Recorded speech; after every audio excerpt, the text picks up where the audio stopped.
নমস্কার, শুভ সন্ধ্যা। গোবরডাঙ্গা রূপান্তরের আয়োজনে আজ শ্রদ্ধেয় মুকুলভূষণ বন্দ্যোপাধ্যায়ের স্মরণসভা অনুষ্ঠিত হচ্ছে। তার বর্ণময় কর্মজীবন আমার কাছে অনুপ্রেরণা। বাবাকে যতটুকু দেখেছি, তার পিতৃসুলভ অপত্য স্নেহের পাশাপাশি দক্ষ সংগঠক হিসাবে তার জনমানসে পরিচিতি কৃতিত্বের দাবি রাখে।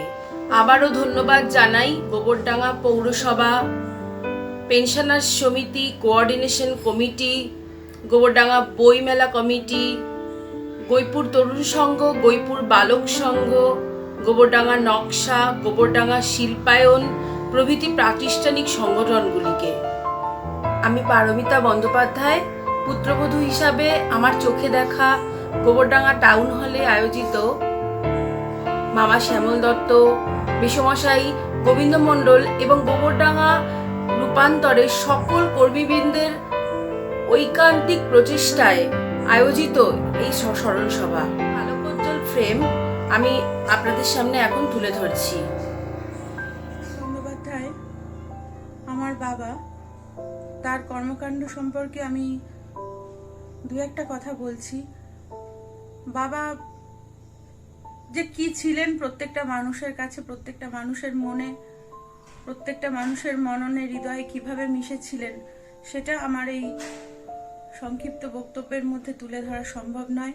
তবে আমি যেটুকু দেখেছি বাবাকে, বাবার কাছে আমি ছোট্ট একটা লাইনে একটা কথা বলতে চাই। বাবার কাছে কেউ কোনো সাহায্য চাইলে তারা কখনো শূন্য হাতে ফিরে যায়নি। বাবা কারোর কাছে কোনো প্রত্যাশা না করেই নিঃস্বার্থভাবে নিজেকে উজাড় করে দিয়েছেন, এবং সেটা সংসার, তার পরিবার, তার নিজের হাতে গড়া তরুণ সংঘ ক্লাব, তার সংগঠন, তার পেনশনার্স কমিটি এবং বইমেলা কমিটি, সর্বোপরি তার নাট্য জগৎ রূপান্তর নাট্য গ্রুপ, নাট্য দলে বাবা দীর্ঘদিন ধরে প্রেসিডেন্ট ছিলেন, এবং বাবার মৃত্যুর শেষ শয্যাতেও তার এই অসমাপ্ত কার্যকলাপ সম্পর্কে মৃত্যুর আগের দিনেও আমাকে বলেছেন, মা, আমার চোখের দৃষ্টিটা ফিরিয়ে দিয়ে আমি আমার অসমাপ্ত কার্যকলাপ আমি কমপ্লিট করতে চাই। সে মননে বাবা মিশেছিলেন। বাবার সাথে একটা চায়ের দোকানদারেরও যে সম্পর্ক, একটা গেজেটেড অফিসারেরও বাবার সাথে সেই সম্পর্ক। আমি বিস্তারিত করব না, ব্যাখ্যায় যাব না। তবে আমার পরিবার, আমার ভাইয়ের বউ এবং আমাদের দুটো বাচ্চা এবং আমার কাকার পরিবার, সর্বোপরি আমার মা এবং মামা, আমরা ভীষণভাবে আহত। বাবার চলে যাওয়া 18ই মে 2021 আমরা আজও মেনে নিতে পারিনি। আমরা সকলে মিলে তার আত্মার শান্তি কামনা করি। ঈশ্বর মঙ্গল করুন। সকলে ভালো থাকুন। তোমারও অসীমে প্রাণ মন লয়ে যত দূরে আমি ধাই।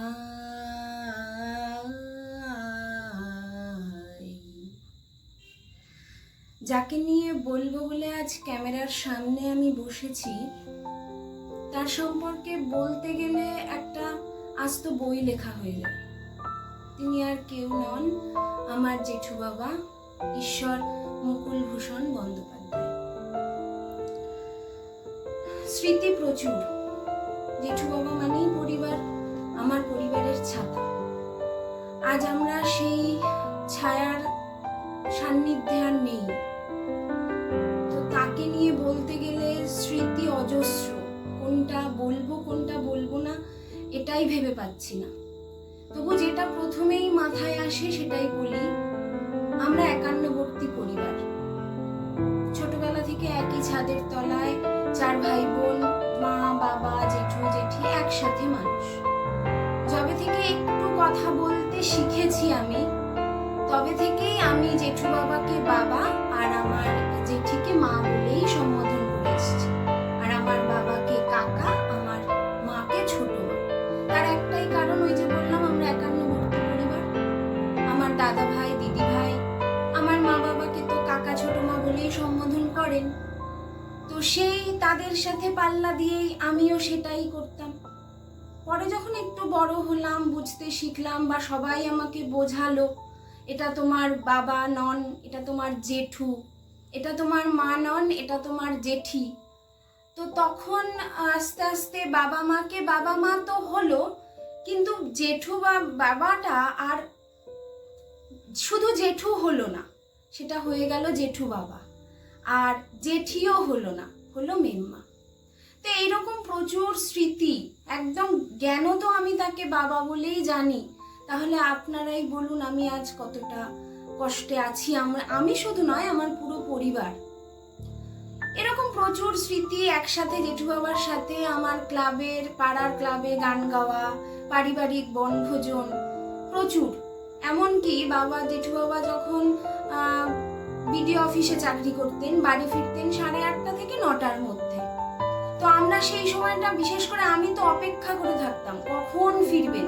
আর উনি ফিরলেই আমার পড়াশোনা শেষ, কিছুতেই আর বই নিয়ে বসতেই পারবো না। উনি আসলেই কিছু না কিছু হাতে নিয়ে আসবেন, সেটা বেশ সবাই মিলে মজা করে খাওয়া দাওয়া হবে, আর বইপত্রের পাঠ তখনই তুলে ফেলতে হবে, কিছুতেই আর পড়াশোনা হবে না। রাত 9টা বাজা মানে জেঠু বাবা ঢোকা, আমার পড়াশোনা শেষ। এরকম টুকরো টুকরো প্রচুর স্মৃতি, যেগুলো বলে শেষ করার নয়। আর বলতেও পারছি না, কষ্ট হচ্ছে। তবু যেটুকু বলবো সেটাও তো কম, শেষ হবে না। প্রতি মুহূর্তের সাথে উনি জড়িয়ে আছেন, মানে আমি বিশ্বাস করি তিনি আছেন, আমাদের মধ্যেই আছেন। আমাদের ছায়া থেকে উনি সরেননি। আমাদের পরিবারের ওপর ওনার আশীর্বাদের হাতটা আজীবন থাকবে। ওনার অনেক কাজ অসম্পূর্ণ থেকে গেল, অনেক দায়িত্ব উনি ছেড়ে দিয়ে চলে গেলেন। তবু আমি বিশ্বাস করি উনি থাকবেন, আমাদের মাঝেই আছেন, যাবেন না কোথাও। আর উনি যেখানেই থাকবেন, ভালো থাকবেন, নিজ গুণে, নিজ ক্ষমতায় সেই জায়গা আলো করে রাখবেন। এটা ওনার নিজস্ব একটা গুণ বলা যায়। আর যে আলোয় আমরাও আলোকিত, আমাদের পরিবার আলোকিত। তাই জেঠু বাবা, তুমি যেখানেই থেকো, ভালো থেকো, আর আমাদেরকে সবসময় আগলে রেখো, যেমন ভাবে রাখতে তুমি, ঠিক তেমন ভাবে।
অনন্ত জানি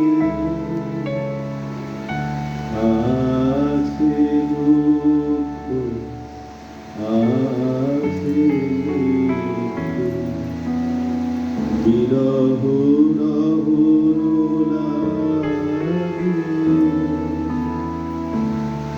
তবু শান্তি তবু আনন্দ তবু অনন্ত জাগে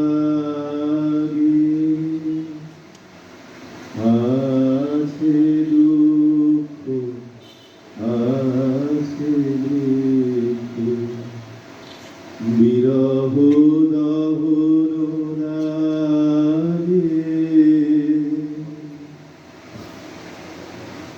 তবু প্রাণ নিত্য ধারা হাসি চন্দ্র সূর্য তারা বসন্ত নিকুঞ্জে আসে বিচিত্র রাগে আছে দুঃখ আছে মৃত্যু তরঙ্গ মিলায় যায়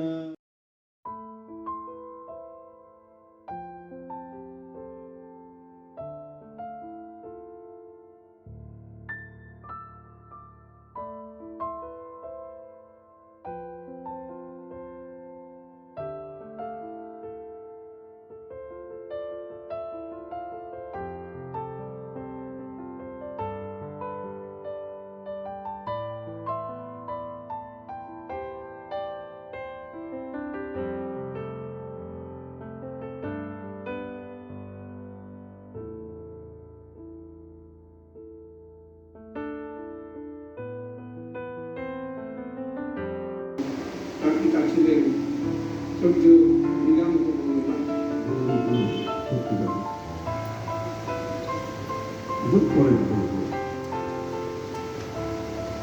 সে সময়টা এই হলো বরং তারপরে যোগগুলো করে বা ভাষাগুলো করে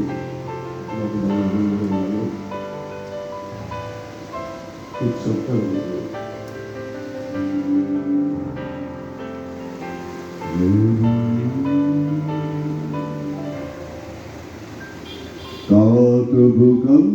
ভূকম্পি পুত্রঃ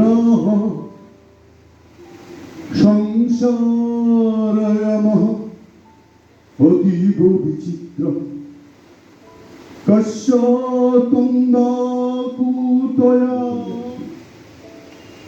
আমরা তাদের দেখে বড় হয়েছি, তারা ছিলেন আমাদের মাথার উপর। আমি একটু আগে ছবিতে একটা মালা দিতে গিয়ে আমি তাকাতে পারছিলাম না ছবিতে, এত জীবন্ত, এবার ভাবাই জানি উনি নেই। এটা আমার বিশ্বাস করা খুব কঠিন, সময় লাগবে। আমরা ৮০ সালে নাট্য দল তৈরি করেছি, রূপান্তর আরও পুরনো নাট্য দল। শ্যামলদা নির্দেশক এখনো কাজ করছেন। আর ৮০ সালেই ওই অল্প বয়সী আমরা বুঝতে পেরেছিলাম যে থিয়েটার চর্চা যাই করি না কেন, একটা সংগঠন না থাকলে, একটা পোক্ত সংগঠন না থাকলে সেই কাজটা এগিয়ে নিয়ে যাওয়া সম্ভব নয়। সবার আগে চাই একটা সংগঠন, তারপর সেটা ভালো হবে, খারাপ হবে, সময় বলবে, মানুষ বলবে, দর্শক বলবে, কিন্তু সংগঠন যদি তৈরি না করা যায় তাহলে সেই কাজটাই হবে না। যেভাবে অনেক প্রতিভাবান মানুষ অনেক কিছু করতে গিয়েও হারিয়ে গেছেন, শুধু সংগঠনটা করতে পারেনি। আজ রূপান্তর আমাদের গর্বের, আমাদের ঈর্ষা, কারণ সেই সংগঠন এখনো পর্যন্ত স্বমহিমায় সমুজ্জ্বল হয়ে আছে। যেসব মানুষের জন্য, তার একজনকে আমরা হারিয়ে ফেললাম, আমার শ্রদ্ধার মুকুলদা। এত বড় একজন সংগঠন, জায়গায় তিনি কত বড় অভিনেতা, তিনি নির্দেশনার কাজ কতটা কি করেছেন এই নিয়ে আমি কোনো কথাই বলবো না, আমার দেখার সেরকম জায়গাও সীমিত। কিন্তু ওই রকম একজন সদালাপী, এত সুন্দর কথাবার্তা, ব্যবহার। আজকের দিনে আমরা ছোট ছোট ছেলে মেয়েদের, আমরা তো সোশ্যাল মিডিয়ায় দেখি কত তাড়াতাড়ি কত অসহিষ্ণু হয়ে যাই আমরা, কত তাড়াতাড়ি আমরা ব্যক্তি আক্রমণ করি। অনেক সময় হয়তো দেখা যায় সামাজিক মাধ্যমে কত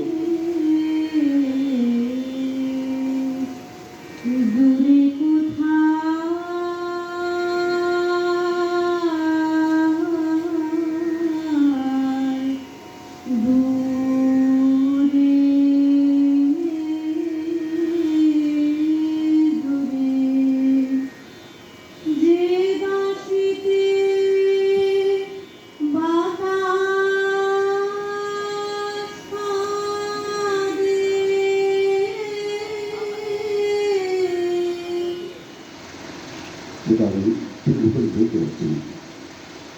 মুকুলদাকে রাস্তার ঘাটে যেখানে দেখেছি, মুকুলদা কিন্তু আমার থেকে বয়স একটু বেশি হলেও বারবার কিন্তু আগুনের তাকে অসীম অসীম বলে সম্বোধন করতেন।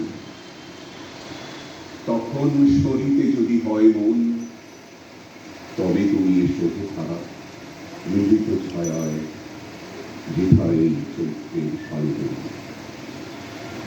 হেথায় যে মঞ্জরি দূরে শাখে শাখে উচ্ছ নাচায় পাখি গায়, ওরা পক্ষ থেকে বলা রেখেন আমাকে কারো যোগ্য ব্যক্তি এখানে ছিলেন, তিনি বললে ভালো হতো, অজয় সরকার।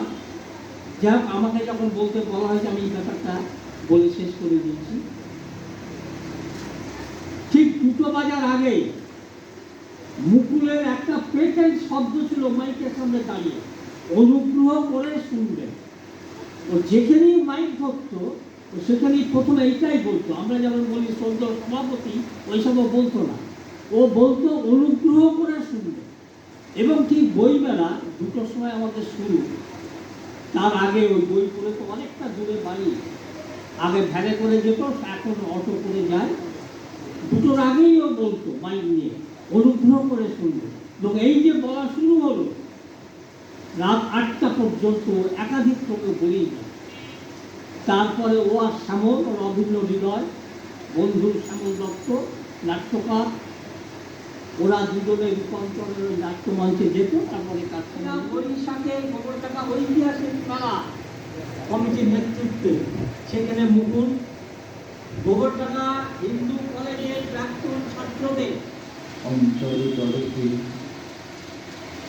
যুক্ত করহে সবার সঙ্গে, মুক্ত করহে বন্ধ, সঞ্চার কর সকল কর্মে শান্ত তোমার ছন্দ, চরণ পদ্মে মঞ্চ তুমি শোভিত করহে, নন্দিত কর। একটা কথা ছিল কারণ তার জীবনের ঘটনা প্রবাহ বা সব তার স্থান সম্পর্কে আমার অত জানা নেই। কিন্তু এইটুকু বলি, ছোটবেলায় আমি যখন স্কুলেই পড়তাম, সেই সময় গোবর্ধনাকে আসর, মণিমালা, ব্রতচারী, প্যারেড, পিটি, অনুশীলন, এইটা একটা চর্চা চলছিল। গীতাঞ্জলি কাব্যগ্রন্থের একখানি কবিতা, তোরা সুনিশ্চিতি সুনিশ্চিতার পায়ের ধ্বনি। কবিতাটির ইংরাজি অনুবাদটি সাইলেন্ট স্টেপস। আমার মনে হচ্ছে এটা আরো বেশি ভালো লাগে শুনতে, আমি সেটা প্রথমে চেষ্টা করছি ছোট্ট করে। Have you not heard his silent steps? He comes, ever comes, every moment and every age, every day and every night. সভাপতির দায়িত্ব পালন করেছেন। এরকম অজস্র উদাহরণ আছে যেগুলোর সঙ্গে ওতপ্রোতভাবে জড়িত ছিলেন আমাদের সকলের প্রিয় মুকুল জেঠু। এরপর আমরা চলে যাব একটি স্মারক পাঠ অনুষ্ঠানে। সেই জন্য মঞ্চে ডেকে দেব মাননীয় শ্রী প্রদীপ রক্ষী মহাশয়। পাশাপাশি যদি মুকুল বাংলার কর্মকাণ্ড সম্বন্ধে বলতে হবে, তার অনেক কথা বলতে হয় এবং অনেক সময় নষ্ট হবে, তাই আমি সংক্ষেপে কিছু কথা বলছি। তরুণ সংক্লাব এইটা ছিল তার চিন্তা ভাবনায়। তাই তরুণ সংক্লাবে কোথায় খেলা হবে, কোথায় নাটক মঞ্চস্থ হবে, কোথায় তরুণ সংক্লাবে সরস্বতী পুজো হবে, পাড়ার মন্দির হবে, কোন দুস্থ মেয়ে বিয়ে হচ্ছে না, সব কাজে মুকুল ডাঙ্গাল ছিলেন। আমাদের সকল কাজে উনি সাহায্য পেতেন এবং সংগঠনটা কী করে করতে হয় আমরা ওনার কাছে শিখেছি। বেশ মনে পড়ে উনি প্রায় 22 বছরের ক্লাবের সম্পাদক ছিলেন, তারপরে উনি সভাপতি হন, সেই জায়গায় সম্পাদক হিসেবে আমি দায়িত্ব পাই। আমি খুব কাছ থেকে ওনার কাছে সহজভাবে সাহায্য পেয়েছি, ভাবা যায় না এত বড় সংগঠন। এবং শুধু তাই না, এখন বিভিন্ন সংস্থা বা ক্লাবগুলো খানিকটা পয়সা হয়েছে বা অর্থনৈতিকভাবে স্বাবলম্বী, একটা সময় তা ছিল না। আমার মনে দেখেছি যে উনি নিজের বেতনের টাকা দিয়ে সংগঠন চালিয়েছেন, উনি বেতনের টাকা দিয়ে মাঠের খেলার ব্যবস্থা করেছেন, উনি বেতনের টাকা দিয়ে অ্যানুয়াল ফাংশন করিয়েছেন। অনেক সময় দেখেছি আমরা পোস্ট করার টাকা নেই, উনি কিন্তু আমাদের সেই সাহায্য সহযোগিতা হাত বাড়িয়ে দিয়েছেন। তাই তরুণ সংঘ আস্তে আস্তে আর বড় বৃক্ষে রূপান্তরিত হয়েছে। ধৈর্য মানসিকতা শেষ লগ্নে সত্যের জন্য তারাও হারিয়ে ফেলেছে, আমার পক্ষে তাই। যাই হোক, সেই ব্যথা নিয়েও মুকুলদাকে স্মরণ করি। মুকুলদার 22 বছরের আমার সঙ্গে যে সম্পর্ক এবং শেষ দিকে মৃত্যুর আগে যে যাত্রা করেছিলেন, বাড়ির থেকে বলছেন যে আমি ফিরে আর আসবো না, আমরা যাচ্ছি, আমি আর শরীর 2 মেয়ে তাকে ধরে নিয়ে শুধু যন্ত্রণার মধ্যে দিয়ে রূপান্তরের যে যন্ত্রণা ছিল তার কাছে। কি বলবো, মুকুলদা আমি বেশি কথা বলবো না, শুধু নিজেরই কথা বলবো। মুকুল বন্দ্যোপাধ্যায়ের সঙ্গে আমাদের পারিবারিক একটা সম্পর্ক ছিল। যখন মারা যান সে সময় আমি করোনা আক্রান্ত ছিলাম। সে বেরোতে না পারার যে কষ্ট, তারপরে তার কাঁধে তার ছেলে সামনে আসে আমাকে বলেছিল, সেটা তো যাওয়ার উপায় ছিল না, তখন পরিস্থিতি জটিল ছিল। আজকে আমি এখানে এলাম অনেক পরে। আসলে মুকুলদা তো থিয়েটারের মানুষ ছিলেন। থিয়েটারের মানুষ এই শব্দটা খুব গুরুত্বপূর্ণ। নাটক করলে থিয়েটারের মানুষ হয় না, তা ছিল না। এবং সে 8টায় বেরোতো, রাত্রি 8টা 9টায় বাড়িতে আসতো। সেখানে কি করতো, প্রাথমিক যে কাজগুলো সে করে নিত, সেতে যে ব্যবস্থাগুলো সেগুলো করতো।